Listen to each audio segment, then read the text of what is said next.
So now we have a pretty exciting 1 hour coming up of lightning talks, as we call them. So this is basically a brief introduction into what will be going on the weekend, the hackathon tomorrow. And we have, I think, about 11 or 12 presentations now, and we also have our sponsors come. They will be supporting the hackathon over the weekend and give a kind of introduction of their work. So we'll have 10 or 11 presentations of 4 minutes each, pretty much. And Shanta will be the first one. And I want to thank one more time, all of the sponsors that are really supporting this event, because the whole weekend is fairly inexpensive, I think, for a hackathon. But we're gonna learn a lot and build a lot. So it should be a good event. Hi, good afternoon, everybody. My name is Shanta Tucker, and this is Pallavi Mantha. I am the board president of the International Building Performance Simulation USA affiliate, and we are one of the proud sponsors for this event today. And we have a national chapter, and we actually have a New York City chapter. Pallavi is the president of the New York City chapter. So what do? Well, we bring together all of the people that love simulation very, very broadly, and we provide a platform for communication, both in person and virtual communication. We have a few upcoming events. If anybody is going to the ASHRAE conference in Seattle, or is planning to go to any of the ASHRAE conferences that happen every 6 months, we always have a membership meeting on the Saturday before the conference. So you can go to our website to sign up. It's on June 28th. In addition, we're very excited because we are continuing a long tradition of a building simulation publication conference that we hold every 2 years. For the first time, we've decided to have a joint conference with ASHRAE. So in Atlanta this fall, we are going to have what's called the Building Simulation Conference. And over 100 papers have been submitted for publication. There will be a very exciting 3 days of conversation, thought leadership, and in addition, there are some pre-conference workshops. And just as a heads up, next January, we'll be back in Atlanta for our next membership meeting. A little bit more about this conference. Several software vendors will be providing training before the conference. You can sign up for those online as well. IBIPSA is a nonprofit 501c3, so our main mission is to help our members. We support students for all of our conferences, provide scholarships to help them pay for the conference registration and the travel. So if you are a student or you know students, please encourage them to apply for our scholarships. And then my favorite part about this conference is what I like to call speed dating, where we have 5 or 6 software vendors and developers on stage, and each one of them in rapid succession has to tell you how to model such and such with their software, and then you can grill them afterwards. So now to New York. So I'm here to just give you a very quick introduction about the New York chapter activities. We are a growing group of local simulation community. We obviously get together to exchange ideas and skills and how-tos. So our we have monthly meetings that happen, which have a very wide range of audience and attendeeship. You can see where all our attendees come from. It's basically local, national, and international audience. Some of the recent topics that we've been discussing were data visualization of building performance data. We recently just wrapped up our 5-part series of presentations yesterday. We also talk about industry best practices, tips and tricks, and if any of you are interested in giving either a talk or if you have a good idea for a good presentation topic, get in touch with us and we'll line you up for a presentation. That's it. All right. Thanks. So Matt and Ian will be here all weekend, so make sure to hack with Autodesk. Hey everybody, Matt Jezik from Autodesk.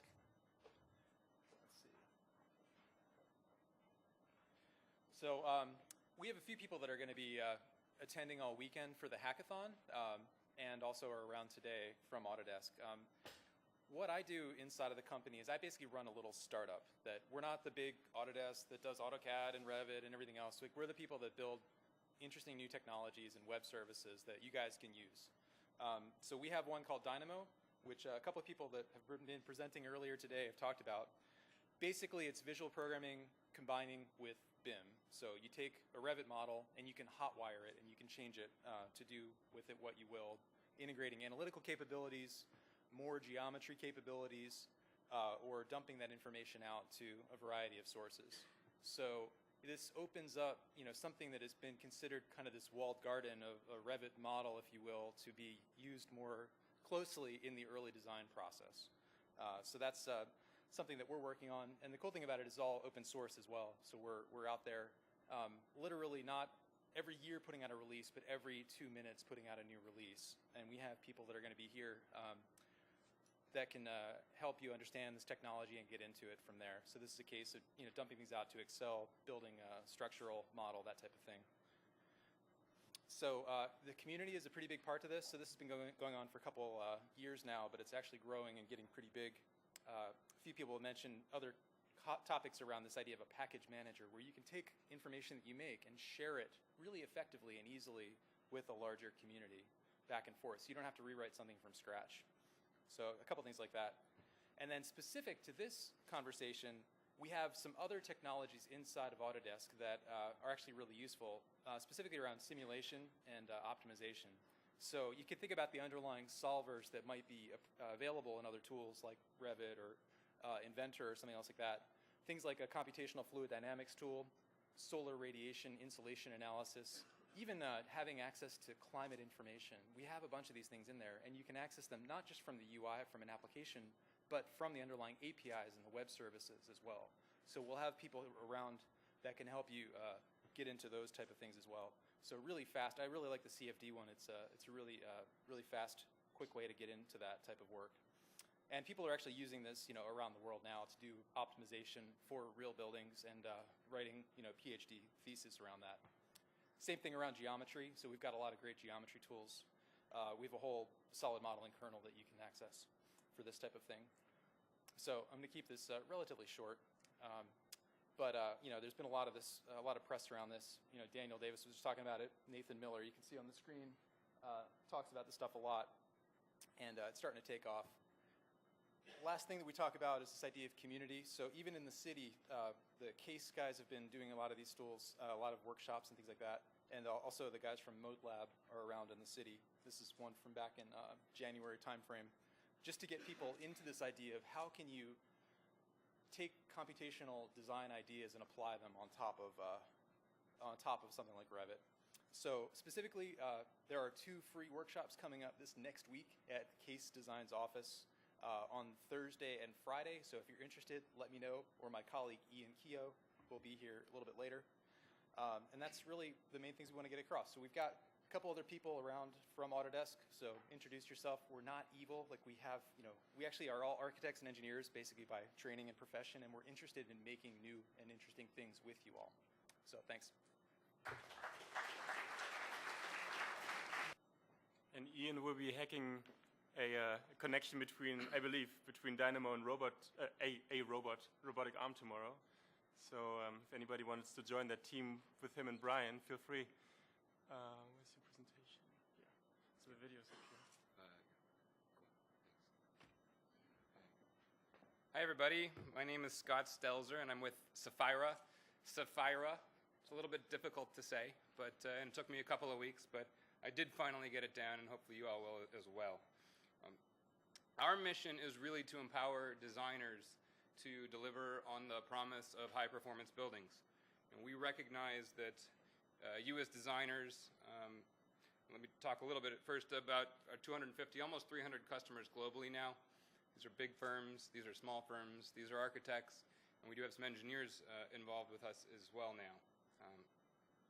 We recognize that you as designers have an opportunity to make a huge impact on the sustainability of the built environment, but we believe that you need the proper tools, and we believe that those tools need to be design tools and not just validation tools for the end of the process.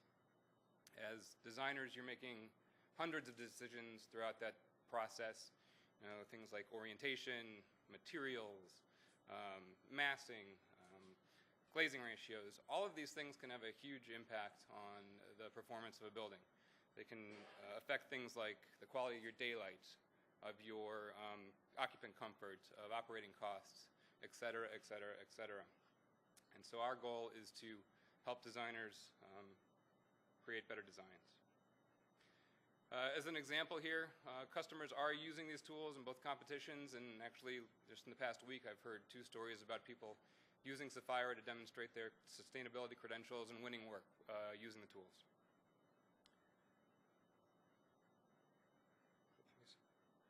Now we're going to take a 60-second tour of what Saphira is.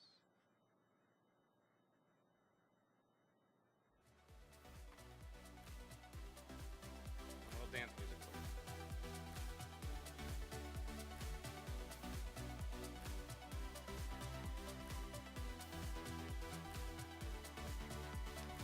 As we'll see, we're looking at our SketchUp plugin right now, but Saphira works very well with both SketchUp and with Revit.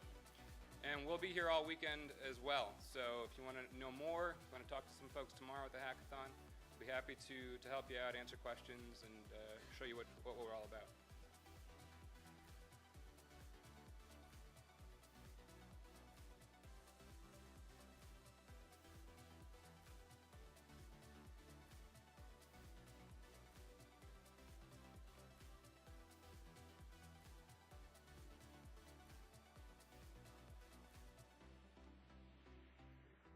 Thanks very much. And Jeremy from NRI. There. So NRI, I'm sure you guys noticed already outside, they're providing a 3D printer for the entire weekend. So anybody wanting to print some stuff or building some small mock-ups tomorrow can use those.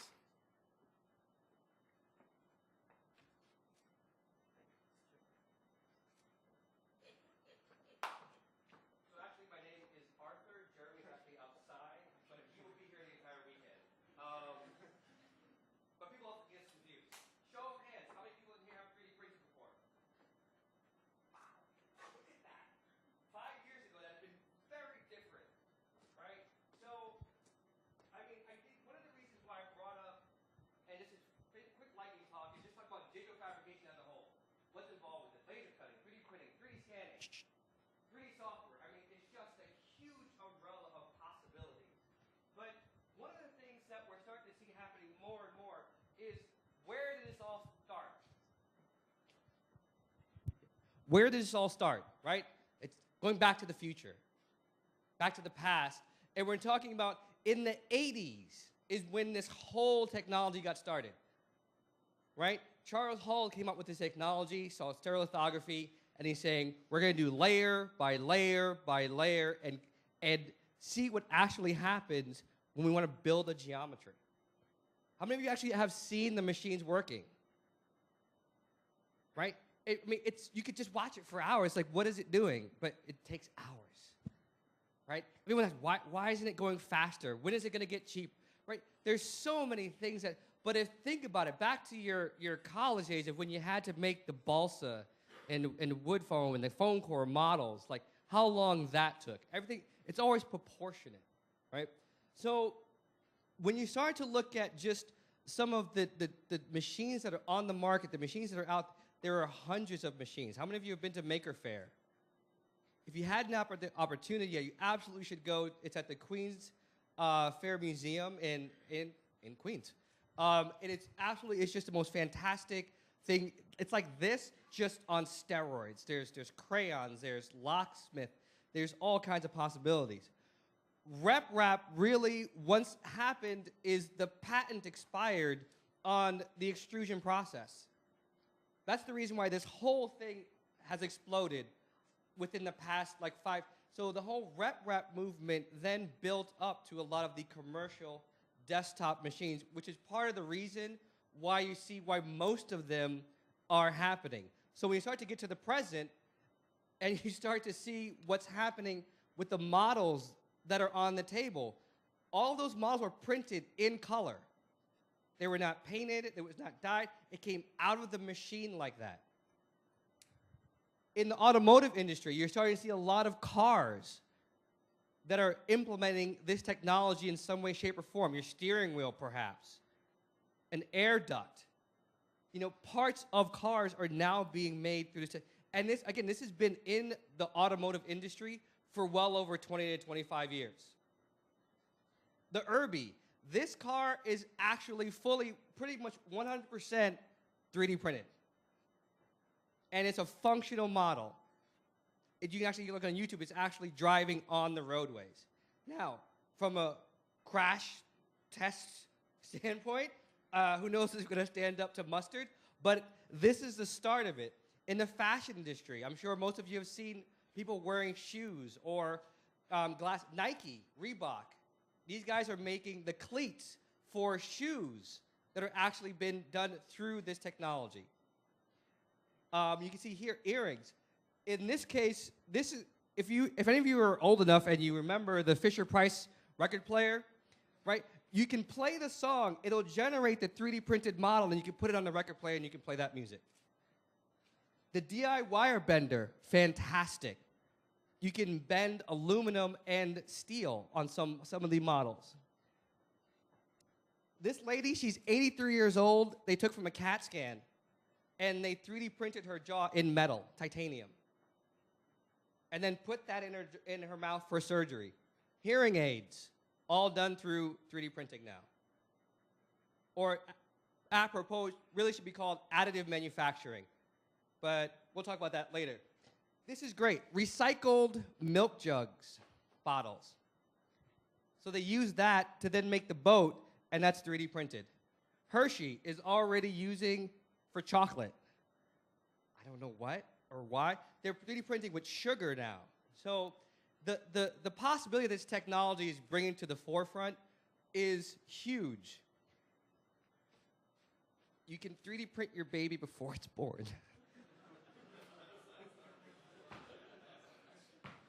Really? That's just way too much. The possibilities. Some of you, maybe you're in your tub and you want to have your glass of wine while you're in Calgon, Take Me Away. Air hockey.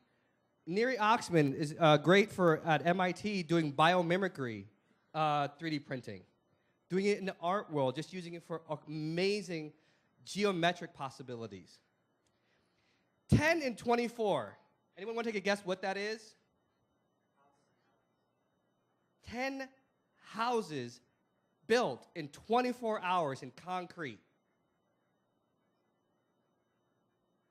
10. Awesome, right?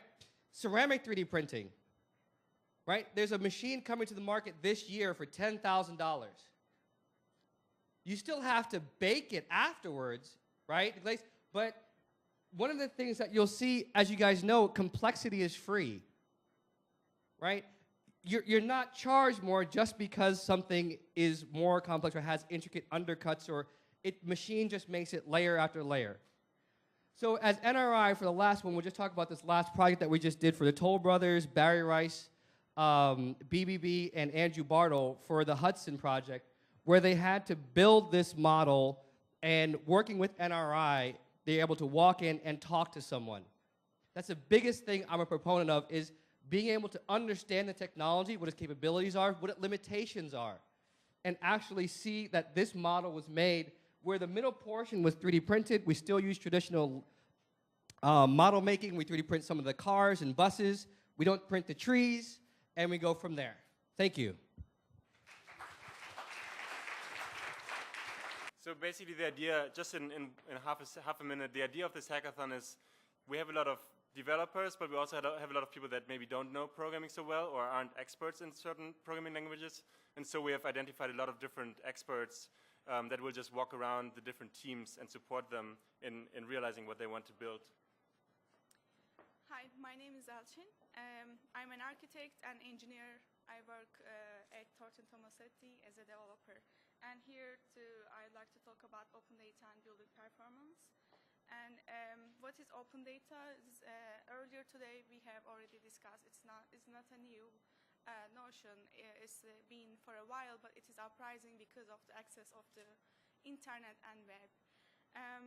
The open data is the notion the data should be available to everyone to use and republish without any restriction of copyright or other mechanism of control. And these are the data portals. I just, only some of them.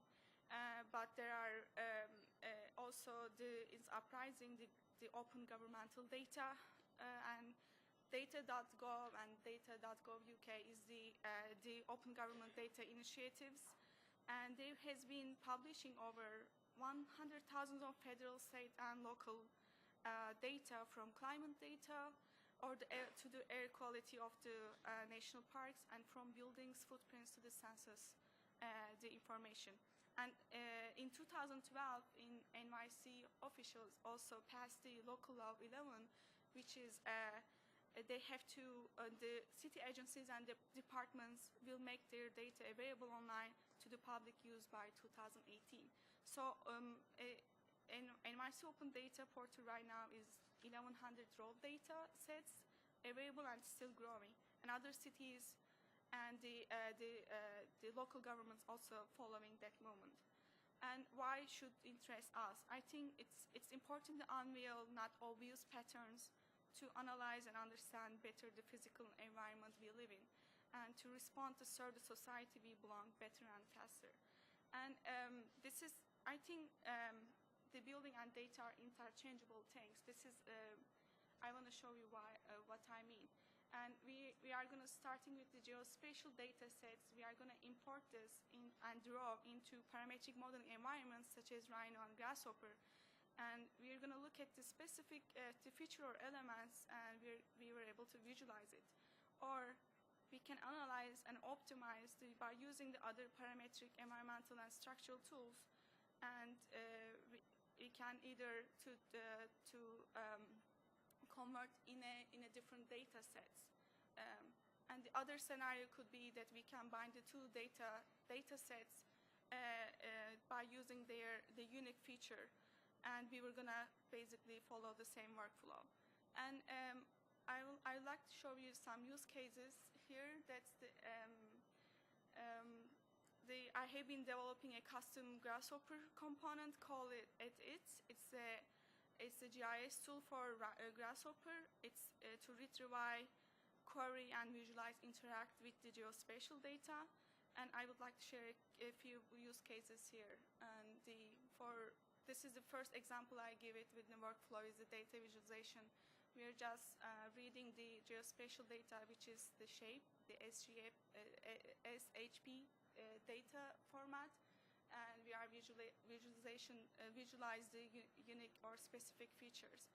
So these are two examples: the building H, and the other is the density map. So it's kind of very easy process. The other example is very interesting because one of the user at it, he created his own data sets and brought to the Rhino and Grasshopper for further analysis for urban or the flow density. And this one is a good example, also interactive with the big data. We're extracting all the information like number of the floors, and building class, use of building on construction type, and we run the energy analysis for an existing building and optimize the exterior of the glazing type. So these are the workflows I like to show. And lastly, I asked myself, what if zoning regulations are drawn by the solar envelope rather than the functional zoning, this approach, and this is the quick results. And hopefully some of you tomorrow and during the weekend wish to unlock the value of the open data with me. Thank you.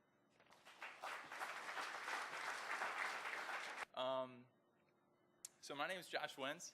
I'm a software engineer at the Energy Efficient Buildings Hub. Just recently, it's been renamed to the Consortium for Building Energy Innovation. They're realigning themselves within the DOE, so that's the new name, but I'm going to continue with EEB Hub because all this work has to do with EEB Hub. My background is in architectural engineering and information sciences. through school, I worked for ANSYS and then GE Energy, and then after school, I went to work at Positive Energy Practice of ASGG in Chicago. A quick background of the Energy Efficient Buildings Hub. It's this new carnation that was started by Secretary Chu, and its vision was to be a modern-day Bell Labs, a collaboration amongst industrial firms, research universities, and national labs. And within our project of simulation and modeling, there were 53 people, 13 organizations, in 12 different cities. So the collaboration was not easy, but the main tool that we built is called tools.ebhub.org. And it's a simulation platform to run. It's web software to make it easier for building owners to make decisions about building retrofit projects. I'm going to describe it a little bit more afterwards, but you guys are welcome to check out the website at tools.ebhub.org. And it's so really quick, my dream has always been, and what drives me every day, is to make the home that you live in as smart as the phone in your pocket. And what I wanted to talk about a little bit today is computational noise and harmony. And the first one is noise, and this is based on this simulation platform project. And there were teams such as ASHRAE. We used the ASHRAE Inverse Modeling Toolkit. We had IBM's Portfolio Manager. We used MIT's Design Advisor. Carnegie Mellon had some HVAC modules, different material software. UTRC had a deep retro tool. Penn State had an iPad app. UPenn parametric analysis. And then the Penn State team worked with the University of Maryland to integrate Open Studio, Energy Plus, DaySim, and Contem there. So there were 10 different software packages, and the goal was to make all of these things user-friendly on the web. That was intimidating to start. This was even more intimidating to see all the different languages that these were coded in: Fortran, C++, Java, JavaScript, MATLAB, Ruby, PHP, and Fortran. And the goal is to put all of these on the web.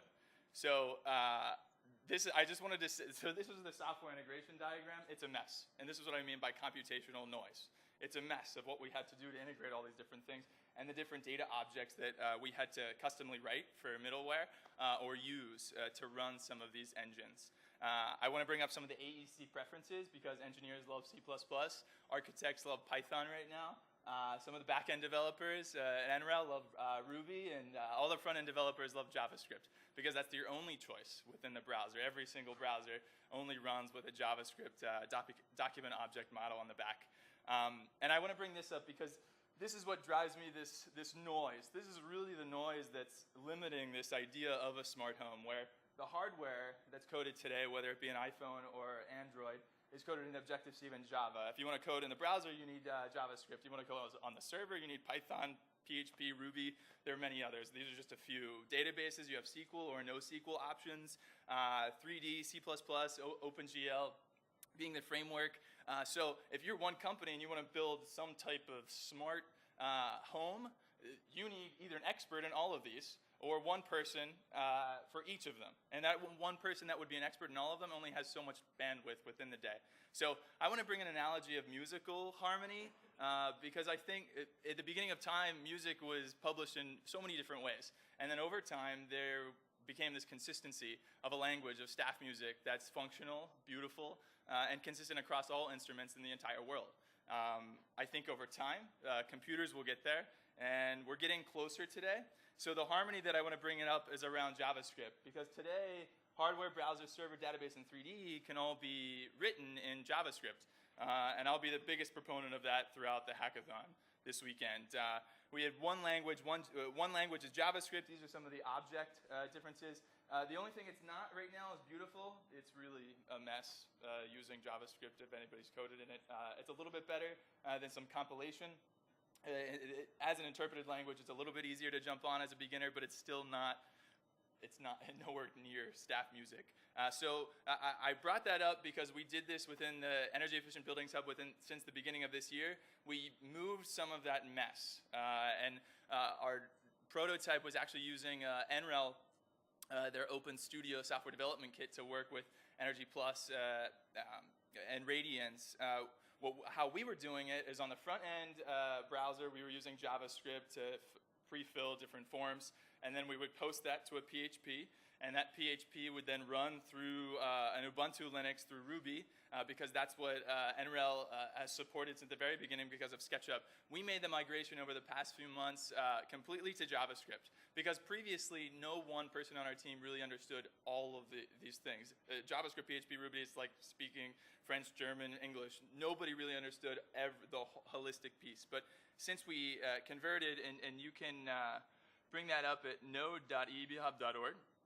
And let's bring that up because this was a lot of fun for us, and we threw a lot of different things like pre-filling 47. I mean, using some map engines there. The backend data structure is all listed here. Completely JavaScript on the input and the output after SQL for the Energy Plus. We have a wall editor to show some HTML5 WebSockets. We're visualizing. Yeah, that's going to happen. So that was pulling from a SQL immediately, and as it reads from the SQL here, it re-renders it all in JSON.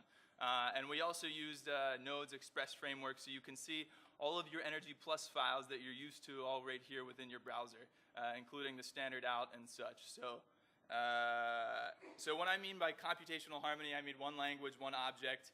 It's going to be easier to build these solutions that we're talking about, and eventually have better software. So when it comes to the hackathon, these are some of the languages that I'm most interested in. Anybody that's hacking this weekend, please ask me questions about these things. When it comes to hardware, I'm interested in the Internet of JavaScript things for the building, and experiencing a building through the web browser, whatever that takes to make that possible. And my philosophy is 100% open source, and I'm not really a fan of anything proprietary. So thanks. Mr. Nadone. Let's keep it under 4 minutes. I'll try. I can't talk as fast as him now. Yeah, so far we've heard a lot about taking data to and from buildings, and the reality to do that, you guys need some hardware, right? You can't just put your laptop in the middle of the building and say, okay, gather data. So that's hopefully what we'll be doing a little bit of this weekend at the Hackathon. You guys might have heard of this term IoT, which is Internet of Things, which is like lots of little cheap devices that can record data and maybe put it on the web and then also transmit data to you. So it could be literally any device that has an internet connection. So just to give you an idea, right now current capacity for internet devices, right, we use this bunch of numbers to get onto the internet. So that's only allows 4.3 billion addresses. Really, we have about 3 to 4 times that many devices that connect to the internet because of private networks and stuff. But currently, it's not even enough for every person to have their own direct internet connected device. So just give you an idea, they're adding 2 numbers to that, and you can currently do this on most of your computers now. But to give you an idea, that's that many devices you can have, which is a lot. And to really put it in perspective, it's enough addresses for every atom on the Earth's surface, plus 100 more. So there's really a lot of devices that we can have connected to the internet. And so that's really where it's going to be really amazing in this next maybe 10 years to see all these little cheap devices that are gathering data for us to use. So all your stuff connected to all your other stuff is kind of the idea of maybe this hackathon for the weekend. We have a whole bunch of different devices that we've bought for people to play around with.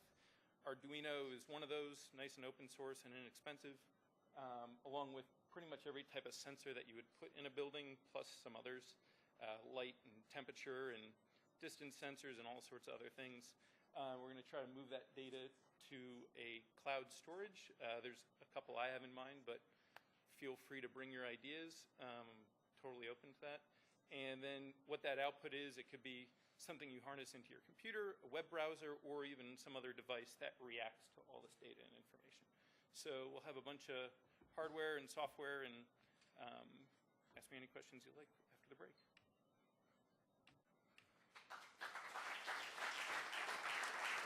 And then Nick, where are you? Over here.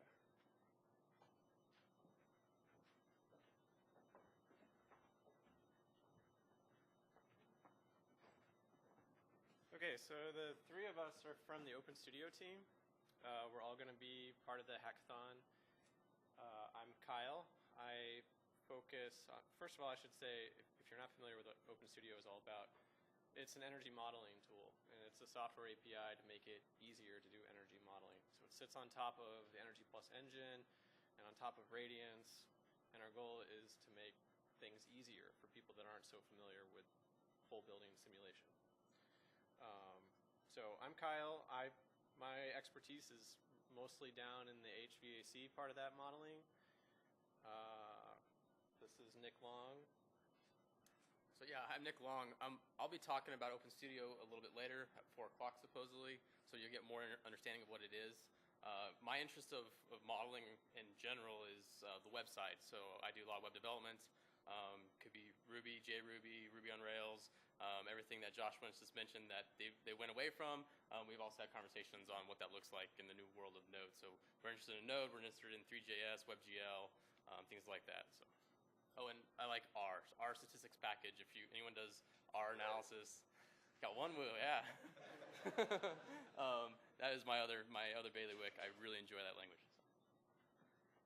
And I'm Alex Swindler. I also work on the Open Studio project. I kind of bridge the gap between the C++ and the web-based side of things. So I work on everything from GUI development, backend development, cloud development, to web-based data visualization and interactive 3JS, 3D architectural visualization. Go through the presentation. No, the presentation's later. All right, sorry. Yeah, that's it. Yeah. Let's see, Scott. So there's a lot of 3D visualization in the room already, and Scott will also, you'll see a presentation from Audit Oz later on, but Scott is an expert in data visualization on the web as well. 3D modeling.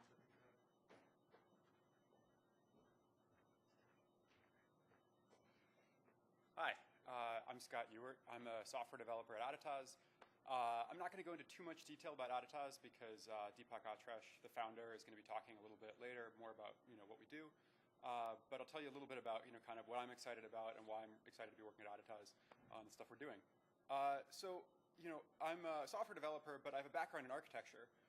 And when I was in architecture school, one of the things that struck me was just how much kind of boring drudgery work there is. Stuff that just seems kind of unnecessary, that is just inefficient, and frankly, I didn't really want to do.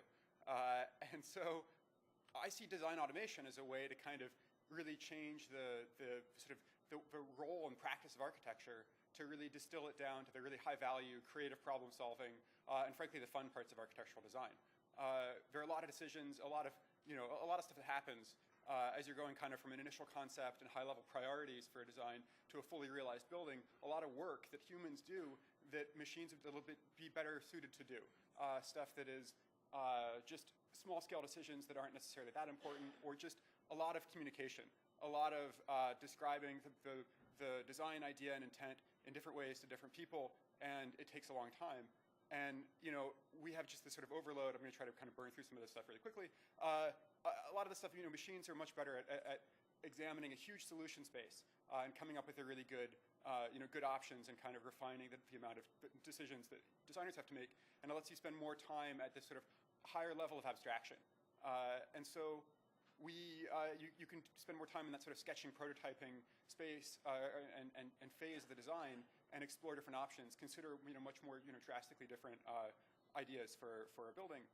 Some of the stuff I've worked on, some facade generation tools, a lot of kind of room layout automation and sort of adaptation stuff, both sort of the front end, 3JS, WebGL, visualization stuff, back end actually written in Go, some sort of master planning, site planning stuff, a lot of just like data integration and wrestling with trying to get stuff to work together. These are the programming languages that I'm work with on a pretty regular basis that I'm pretty familiar with: JavaScript, Python, Go, Ruby, C#, and I've been getting really into Clojure lately. I don't know if there are any Clojure fans out there, but it's a neat language. So yeah, anyway, anything that sort of is kind of helps go from concept to fully realized design a little bit faster. Any kind of design automation, design generation stuff I'm really excited about, and anything related to any of these programming languages I'm happy to help out with and talk to people about. So yeah.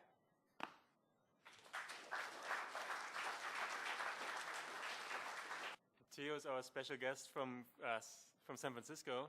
We met him at the last AEC Hackathon in California in the fall, and Theo and Mustafa had a really nice project in the end.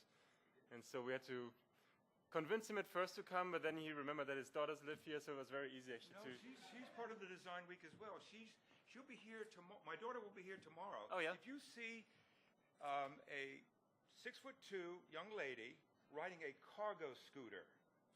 So it's a push scooter that has got a bin on it. It's a design that she's been working on now for several years, and she's showing it off at the Wanted Design Conference. So you see any cargo scooters floating around New York, that's Nimble Scooter, and that's my daughter. Enough advertising. Okay, so we see a Hackathon, a social 3D sketching project. The idea is we're going to have about 36 hours together tomorrow, starting tomorrow. And we've got to come up with something. So one of the first things you need to do, I mean, they're going to be teams, you've got to develop, you've got to come up with a name, okay? You've got to come up with sort of some concept. And so I've been thinking about this for the last couple of weeks, so I came up with my name, a Hackathon. And what do we do with this stuff? One of the things I've seen that are in good hackathons, next one, just to click? Yeah, okay. Okay, one of the things you need to do in a good hackathon is get your stuff online, okay? Get some web presence going as quickly as possible. So I'm running ahead of myself. I want to walk around, talk to people, make sure you get your name, and get some concept that you can feel you can finish within 36 hours. We're not, this is not like architecture. You've got the next 6 years to work, or something, or 3D printing where you do it in 6 hours. Okay, we got 36 hours to finish something. So you got to really concretize your ideas, and I'm going to walk around, or whatever it is it takes, get your stuff online. Just like Zach said, we've got to. We are sharing our knowledge. This is data-driven design. If the knowledge is stuck in your head, it goes nowhere. Okay, my words will go nowhere. But the stuff I put up on GitHub and on Tumblr, and it could be WordPress, I don't care, Blogger, I'll help you get your stuff online. And so all the talks today, why can't we get those PowerPoints up online? Why not? Okay, we'll get them somewhere, okay? But that's, get this knowledge out of people's heads and available to the world. Okay, the next one, are we going somewhere? Okay. One of the things I like to work on, I like to blab about 3D, I like to code in 3D, I like to think in 3D. And the tool that I'm using is something called 3JS. And can you raise your hand if you heard of 3JS? That's better than I thought. It's JavaScript. We've already heard people talk about JavaScript. It's a programming language that works in your browser. And the special thing is it uses WebGL. WebGL allows your browser to talk to the GPU, to the graphics processing unit in your computer. So all the things that you could do in World of Warcraft and all the games that you used to have to download, you can now do in your browser. So you want to twirl things in 3D, walk through your building, you can now do it in your browser. Don't have to download Rhino, don't have to have a plugin, it just works, okay, in your browser. And that's, much as I love the old school downloadable big executables and how much power they have, the kids all over the world, want to be able to access these tools outside, at home and working. You might want to come up with some new, fresh idea.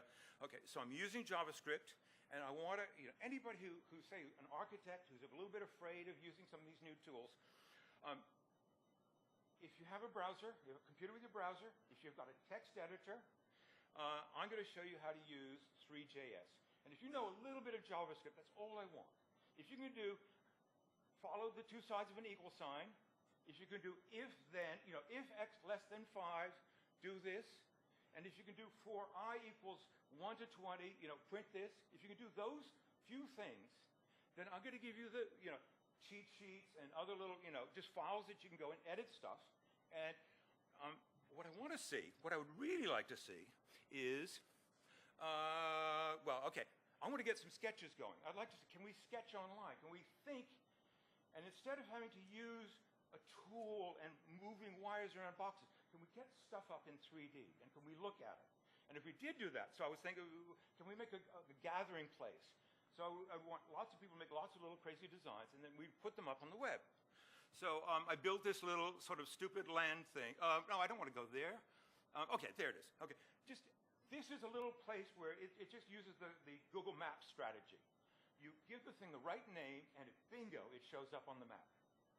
And so you put any damn sort of silly thing up on the web, and then, I made a sort of a tricky thing. So if you push the button up there, the map of New York shows up underneath it. So you could actually redesign the sort of Cooper Union building or the Guggenheim or whatever, just for fun. But it means it's interesting, navigation, that's the old Guggenheim building, whatever. We actually know where it is in New York. So that could be fun to play with. Okay. This is just code I made over the last few days, because it's JavaScript, it's pretty easy, it's all throwaway stuff. But what we want to do in the hackathon is sort of take these ideas, mix them together, and come up with something that by Sunday, that we've never thought of before, outside of our daily work, that's fresh, that's free and fun to do. And we're proud of it, and then we share it online. Okay? Ready to go? Yes. Okay. Thank you. Chris, Mackey, do you want to show anything? I was texted earlier that there may be something more coming. Otherwise, is there tomorrow morning we'll kick it off with 1-minute introductory talks for anyone who maybe needs a project to work on or has an idea for a project but needs a Node.js developer. We can do all the introductions tomorrow, but we just wanted to give kind of the overview of what kind of people, what kind of possible projects will be going on tomorrow. I think Chris, yeah. So as it sounded like Mustafa was explaining to you, I'm also helping out with Ladybug and Honeybee, more on the Ladybug side, and I think as Mustafa was also telling you, there's a bunch of new energy tools, energy simulation tools that we have access to now. I've been working on over the past few months adding in a number of comfort tools that we can use now to analyze these energy simulations and this weather data. We have a number of other possible things that we can do with these. Well, first of all, I should say we have both a predicted mean vote, adaptive comfort, and outdoor comfort model that have been translated. And we're working now, the basic tools that we have now are just basically calculators where you can plug in inputs and spit out comfort values. Oh, great, awesome, we have the presentation. So I'll be working with these comfort tools over the course of the hackathon here. If you want to go to the next slide, that's possible. So I already gave you the introduction with Ladybug and Honeybee. Ladybug being more for weather analysis, and Honeybee being more for the energy simulation and daylight simulation, the more advanced, detailed stuff. Next slide. And so I don't know if it's possible to play this, but so we've got current capabilities in terms of climate analysis that allow you to import the weather data into here.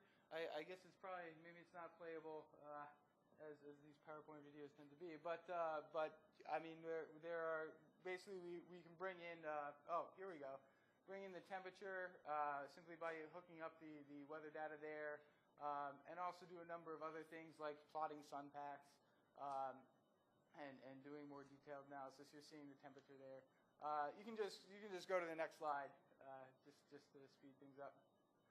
So if you can play this one, you can do radiation analysis with Ladybug, and even more detailed daylighting simulations with different bounces using Honeybee. So this is just showing you radiation falling over a site. If you want to move to the next slide. And now here's an example of some of the energy simulations with a building that I just finished designing for an architecture studio.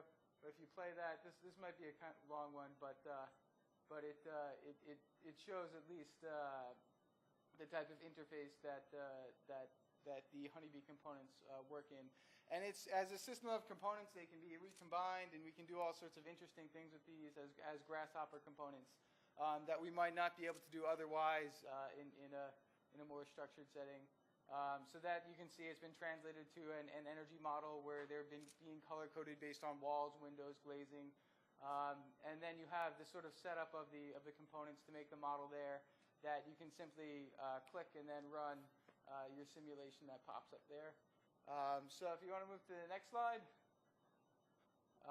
So these are the comfort calculators that I had mentioned previously. We've got predicted mean vote, adaptive and outdoor, and some clothing functions there that exist right now. Basic things to just take the inputs of dry bulb temperature, radiant temperature, wind speed, humidity, spit out comfort values. Next slide. And then if you play, well, this one's not going to give you too much of a sense, but you can see you adjust the sliders, you get out values. Next slide. And they're based off of the Center for Built Environment Tools. I don't know if anyone's familiar with these, but they were very good models, or good ways of visualizing comfort that we could possibly emulate by making versions that would draw these types of charts in Rhinoceros, and using an overlay the data of energy simulations on top of those, or outdoor data on top of those. Next slide.